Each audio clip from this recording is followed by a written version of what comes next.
You ask Tiger to solve. This deals with linear equations with one unknown. The final result is w equals -4. Let's solve it step by step.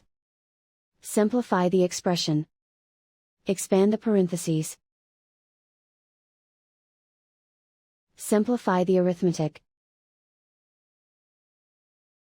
Group all w terms on the left side of the equation. Subtract w from both sides. Group like terms. Simplify the arithmetic. Group like terms.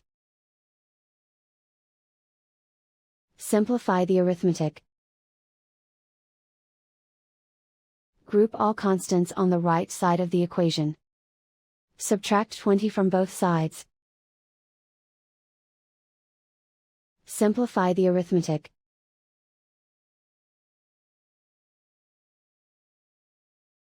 Isolate the w. Divide both sides by 4.